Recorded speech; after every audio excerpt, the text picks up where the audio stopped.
ኦ እግዚእ ኢየሱስ ክርስቶስ ለከ ኃይል ክብር ወስብሐት ወዘዝ እስከ ለዓለም።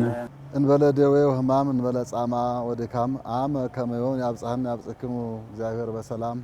ኦ እግዚእ ኢየሱስ ክርስቶስ ለከ ኃይል ክብር ወስብሐት ወዘዝ እስከ ለዓለም።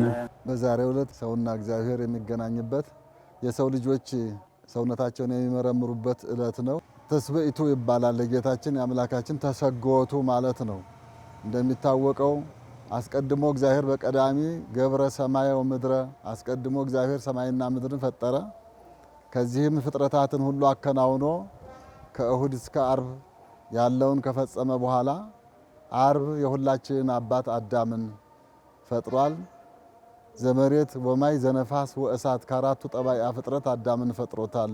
ይህንንም ሊቁ ወስዶ ቀዳሚሁ ቃል ነስአ መሬተ እምድር ወለሃኮል አዳም ይላል። አዳምን ከመሬት ከአፈር አበጀው። እምድኅረ ለሃኮል አዳም ርኤ በውስቴቱ ብእሲተ፣ አዳምን ከፈጠረውም በኋላ እንደ ወርቅ የምታበራ ከመባህሪ ጽዕዱት ወብርት የተባለች ሔዋንን ከጎኑ አይቶ ንግበር ሎቱ ቢጸ ዘትረድኦ በማለት ሔዋንን ፈጥሮለታል። በስነ ፍጥረት ያከበረውን አዳም በገነት አኑሮት ነበረ። በገነት ያለውን ሁሉ አስፈላጊውን ነገር እንዲጠቀምበት አድርጎ ከእጽዋት መካከል ግን አንዱን እንዳይበላ ወደዚያ እንዳይጠጋ ማስጠንቀቂያ ሰጥቶት የነበረውን በምክረ ከይሲ ወበከመ ተሰወረ ውስተ ሥጋ ከይሲ ከማሁ ኮነ ድህነትን በተሰውሮተ ቃለ እግዚአብሔር ይላል። የመጀመሪያው አሳሳች ዲያብሎስ በሔዋን በኩል መጥቶ ዕፀ በለስን በማስበላቱ ጥፋት ሆኗል። የሰው ልጆች ተጎድተዋል። አዳምን ከፈጣሪው አራርቋል ማለት ነው። በዚህ የተነሳ አይቴ ሀሎ ከአዳም ብሎ በገነት ድምፁን ሲያሰማው እግዚአብሔር በገነት ካለው ዛፍ ተሸሽጌያለሁ፣ ራቁቴን ስለሆንኩ ድምፅህን ስለሰማሁ ተደብቄያለሁ አለው። እንድትደበቅ ራቁትህን መሆንህን ማን ነገረህ? ነገር ግን የከለከልኩህን ያችን እጽ በላህን? በማለት ሲጠይቀው ትርዳህ ብለህ የሰጠኸኝ ሔዋን ሰጥታ ይበላሁ አለ። ሔዋን ምንድነው ያደረግሽው ስትባል እባብ አሳሳተኝ የሚለውን ቃል ምላሽ ሰጥተዋል። ማመካኛ ለታብቁል ምድራ ሜከላ ወሶክ ብሎ ስለ አንተ ምድር የተረገመች ትሁን እሾክና ሜከላ ታብቅል በማለት ምድር ተረግማለች ስለሱ።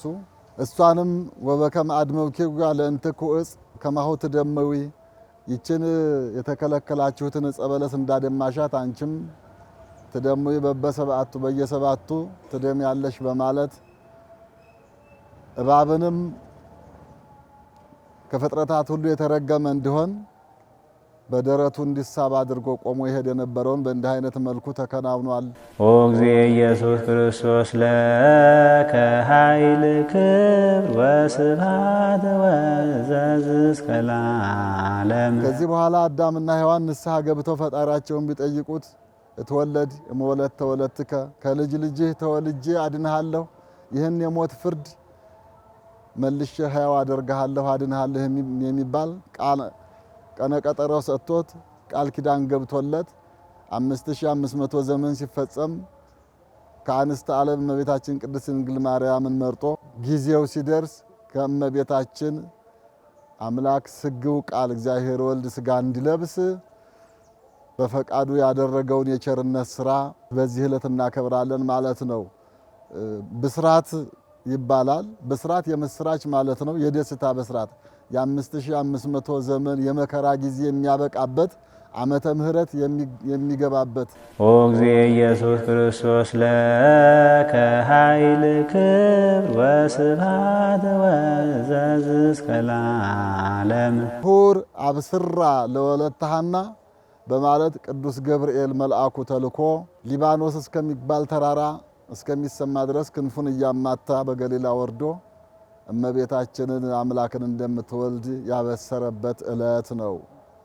ይህንንም ሊቁ ተፈሲሃ በነፍሳ ጾረቶ በከርሳ ተወልድ አንበሳ ጓል አንበሳ ወልድ ዘይሰሪ አበሳ ብሎ አመስግኖበታል። ወትቤ ማርያም ኩሉ ትውልድ ያስተበጽኡኒ እንዳለችው ይኩነኒ በከመ ትቤለኒ እንዳለችው ከመልአኩ የሰማችውን ብስራት ከተከራከረች በኋላ ለእግዚአብሔር የሚሳነው ነገር የለም ብሎ መልአኩ ስላሳመናት እሷም ይህንን ተቀብላ ይኩነኒ በከመ ትቤለኒ ያለችውን በነፍሷ ተደስታ በሆዷ ጾረቶ በከርሳ በማህፀኗ ቃል በአጽባተ መንፈስ ቅዱስ ተቀርጿል። ዓለምን የሚያድነው አምላክ በዚህ ዕለት የተጸነሰበት ዕለት መልአኩም እመቤታችን ያበሰረበት ስለሆነ ቤተክርስቲያን በታላቅ ዓለም ያከብረዋል ማለት ነው። የነጻነት ቀን ዓመተ ምህረት እየተጀመረ ስለሆነ በዚህ የምህረት ከባርነት ወደ ነጻነት የተወጣበትን የሰው ልጆች ያከብራሉ ማለት ነው። ኦ እግዚእ ኢየሱስ ክርስቶስ ለከ ኃይል ክብር ወስብሐት ወዘዝ እስከ ለዓለም። የጌታ በዓላት 18 ናቸው። 9ኙ አበይት በዓላት ናቸው። 9ኙ ንዑሳት ከ9ኙ አበይት በዓላት አንዱ ነው። በክብረ በዓል በስብሐተ እግዚአብሔር ክብረ በዓሉን ያከብሩታል። ኦ እግዚእ ኢየሱስ ክርስቶስ ለከ ኃይል ክብር ወስብሐት ወዘዝ እስከ ለዓለም። ይህ ቀን ዕለት ገጥሞት በድሜጥሮስ ቀመር መሰረት በሚወጣ በሚወርድ በበዓላት ማስከበሪያ በድሜጥሮስ ቀመር በባህረ ሐሳብ መሰረት አሁን 29 በሕማማት ከዋለ አምልኮው በዓሉ የጌታ ነው። የስቅለት ዕለት እንደሚሰገደው ሁሉ በዚህም ዕለት በሕማማቱ ስርዓት በግብረ ሕማሙ ትእዛዝ መሰረት ካህናት በቤተ ክርስቲያን ተሰብስበው ግብረ ሕማሙ በአግባቡ የዕለቱ የሰኞም ከሆነ ማክሰኞም ከሆነ ረቡዕ ከሆነ የ29ኙ ክብረ በዓሉ በሌላው በፋሲካ በፍስክ ቀን ከሕማማት ውጭ እንደሚከበረው ሳይሆን በስግደት በግብረ ሕማማት ይከበራል ማለት ነው። ኦ እግዚእ ኢየሱስ ክርስቶስ ለከ ኃይል ክብር ወስብሐት ወዘዝ እስከ ለዓለም። በሕማማት በዓል ላይ በዓለ እግዚእ ሕማማት ላይ ቢሆን አይሰገድም የሚል ሐሳብ ያላቸው አሉ። ነገር ግን የአምልኮት ስግደት እስከሆነ ድረስ ምክንያቱም የዕለተ ዓርብ ራሱ ስቅለቱ ነው። ስቅለቱም ከአበይት በዓላት አንዱ ነው።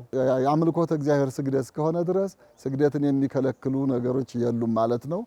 ኦ እግዚእ ኢየሱስ ክርስቶስ ለከ ኃይል ክብር ወስብሐት ወዘዝ እስከ ለዓለም። በሕማማት የሚውሉ በዓላት ሁሉ በዓል ነውና አይሰገድም የሚል አስተሳሰብ እና ቀኖና ስለሌለ በስግደት ይከበራል ማለት ነው። በግብረ ሕማሙ በታዘዘው መሰረት በቤተ ክርስቲያን ቀኖና መሰረት ሁሉም የነፍሳቸውን ቤዛ የሚያከብሩበት እግዚአብሔርና ሰውነታቸውን የሚያገናኙበት እስከሆነ ድረስ በጸሎተ ምህላ በዳዊት በመዝሙራት በግብረ ሕማም በስግደት በዓሉን ሊያከብሩ ይገባል።